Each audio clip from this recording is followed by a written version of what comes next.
A very good morning, children. Today we will start independent events. That is the topic.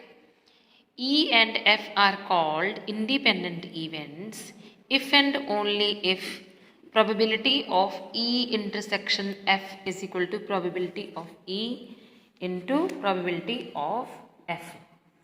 Now please see children, independent वैसे कहते किसको हैं कि एक के होने पर दूसरे को कोई फर्क ना पड़े।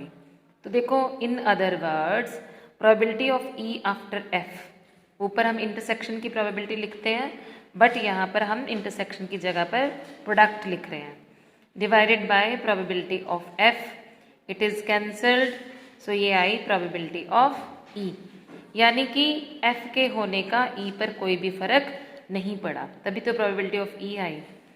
E is not affected by occurrence of F. Now come to exercise 13.2. अब आप एक बात और ध्यान में रखो, समटाइम्स हम E इंटरसेक्शन F को E F भी कह देते हैं, यानी कि मैं इसको ऐसे भी लिख सकती हूँ E F। इंटरसेक्शन हम कई बार नहीं भी लिखते, ठीक है। Now exercise 13.2. P of A is 3 by 5, P of B is 1 by 5. Find P A intersection B if A and B are independent events. Independent events दी हैं तो उसकी प्रॉपर्टी को हम यूज़ कर लें कि उसकी डेफिनेशन को probability of A intersection B क्या आएगी, probability of A into probability of B, क्योंकि इंडिपेंडेंट है, दोनों को प्रोडक्ट किया, answer is 3/25। Now second question. अब देखो बेटा, सेकंड क्वेश्चन मैं आपको पढ़ के बता दूं। Here is the second question. 2 cards are drawn at random and without replacement. इसको अंडरलाइन कर लो, विदाउट रिप्लेसमेंट को। From a pack of 52 playing cards find the probability that both the cards are black. Without replacement का मतलब होता है कि आपने एक कार्ड निकाला, उसको वापस नहीं रखा, उसको कोने में रख दिया साइड पर, ठीक है।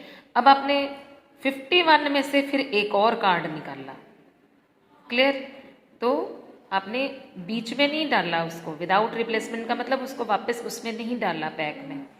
सो नाउ सेकेंड क्वेश्चन में यानी वो हमसे पूछ रहा है दोनों ब्लैक की प्रोबेबिलिटी। सो फर्स्ट की प्रोबेबिलिटी होगी 26/52। अब आपने एक कार्ड को साइड पे रख दिया तो आपके पास 51 कार्ड्स रह गए। तो 51 में से आपने, तो बेटा आपने 51 में से अब एक और ब्लैक कार्ड निकालना है। ब्लैक कार्ड तो निकल चुका है, तो ब्लैक कार्ड की भी एक कम हुआ है, तो दैट इज 25/51, क्लियर। क्योंकि विदाउट रिप्लेसमेंट है, आपने एक कार्ड निकाल के वापस उसको दोबारा नहीं रखा, इस करके ऊपर भी एक कम हो गया ब्लैक कार्ड और नीचे टोटल में भी एक कम हो गया। So when you solve it you will get 25/102। Now come to question number 3। A box of oranges is inspected by examining 3 randomly selected oranges drawn without replacement. Underline that word, without replacement. If all the 3 oranges are good, the box is approved for sale. Otherwise it is rejected. मतलब अगर तीनों orange ठीक हैं तो ही ये select होता है, otherwise select नहीं होता, रिजेक्ट हो जाता है। Find the probability that a box containing 15 oranges, out of which 12 are good and 3 are bad ones, will be approved for sale. It means जो उसने 3 सिलेक्ट किए, तीनों के तीनों गुड थे, तभी तो अप्रूव्ड हुआ सेल के लिए।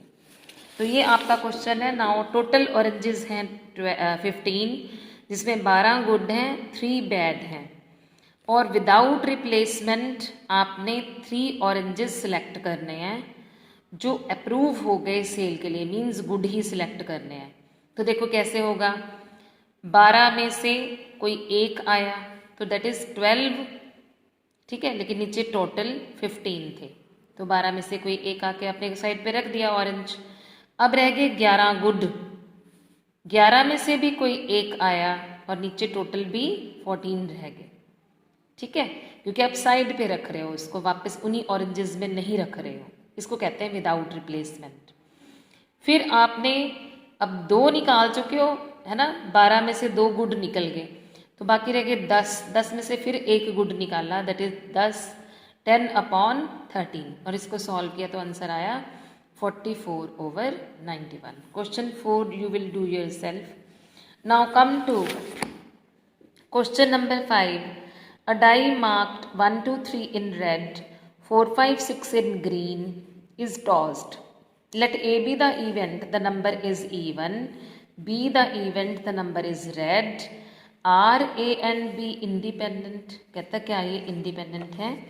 तो देखो हमने लिखा रेड है, रेड किस किस पर लिखा है? 1, 2, 3 पर, और ग्रीन कलर के क्या है? 4, 5, 6 है, ठीक है, ग्रीन कलर के ऊपर 4, 5, 6 है, रेड कलर के ऊपर 1, 2, 3 है। नाउ ए मैं लेती हूँ प्रोबेबिलिटी, उसने बोला है द नंबर इज इवन, तो वो 2, 4, 6 हो सकते हैं, और बी बोला है द नंबर इज रेड, तो रेड तो है ही 1, 2, 3, ठीक है, तो इसकी प्रोबेबिलिटी आई 3/6, 1, 2, 3 3 एलिमेंट्स थे, इसमें भी 3 थे, favourable outcome 3/6 that is 1/2। Okay, now A intersection B क्या है? 2 आ गया कॉमन, तो इसकी प्रोबेबिलिटी आए 1/6 क्योंकि ए की एलिमेंट है। नाउ प्रोबेबिलिटी ऑफ ए और प्रोबेबिलिटी ऑफ बी को प्रोडक्ट किया तो इसका आंसर तो 1/4 आता है, जबकि probability of A intersection B का आंसर 1/6 आता है, तो ये दोनों तो इक्वल नहीं हुए, therefore not independent. I hope it is clear.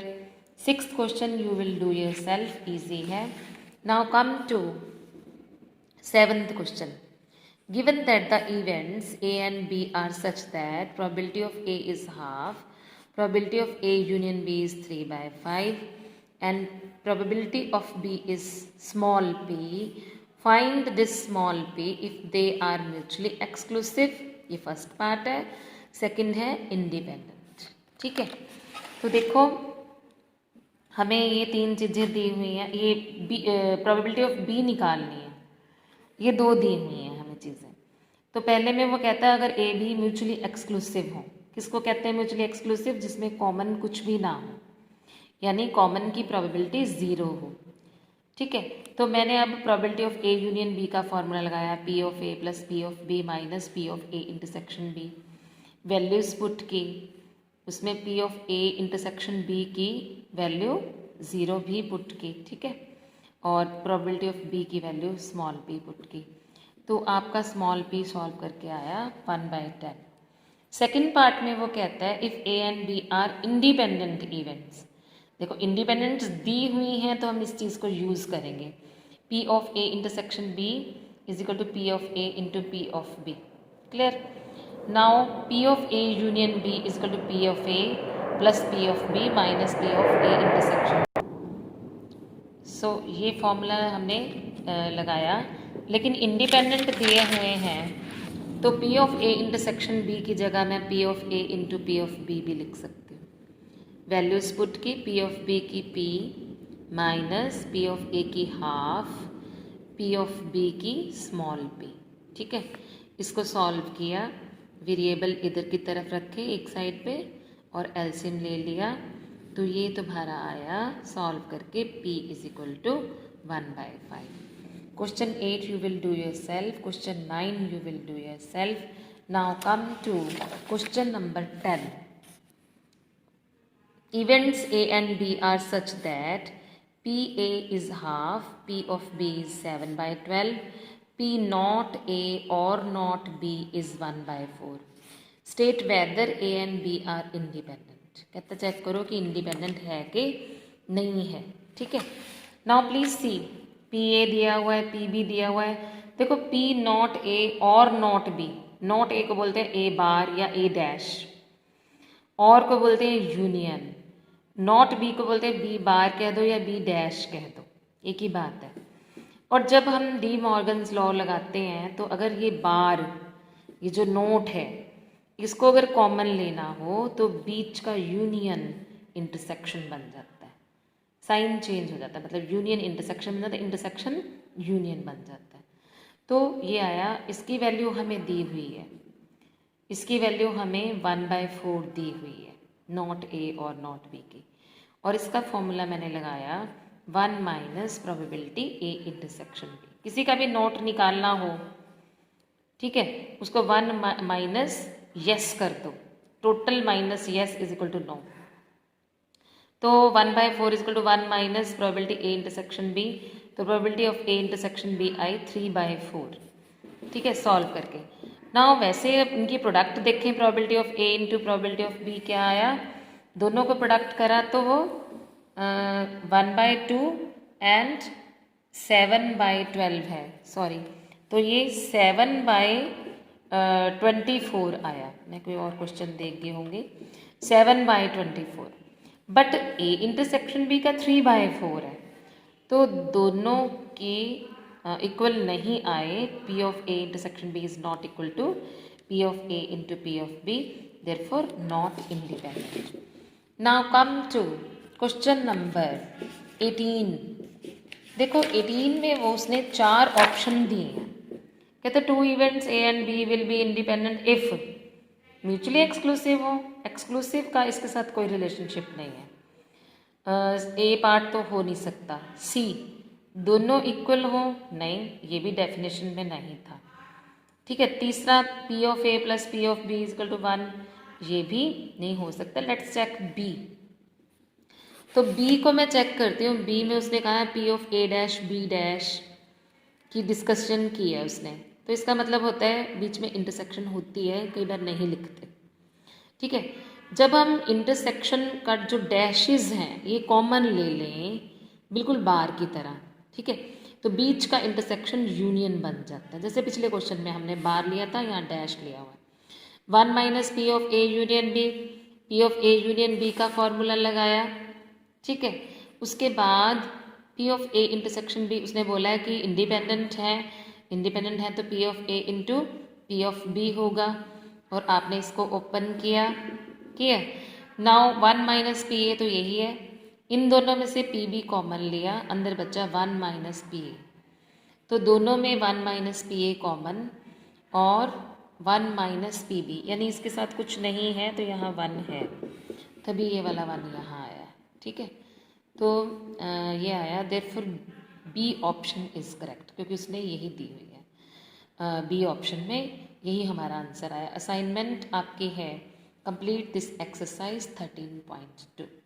I will send you PDF also. Thank you and have a nice day, and do revision also. That's why I am sending you video, क्योंकि हमें syllabus भी धीरे धीरे cover करना है। और मैं ज़्यादा से ज़्यादा 20 कल का दिन और आई थिंक कल के दिन तक पढ़ाऊँगी, उसके बाद हम रिवीजन ही करेंगे। मैं रिवीजन वर्क आपको भेज दूँगी, या जो आपकी प्रॉब्लम होगी आप मेरे से पूछ लेना। Thank you and have a nice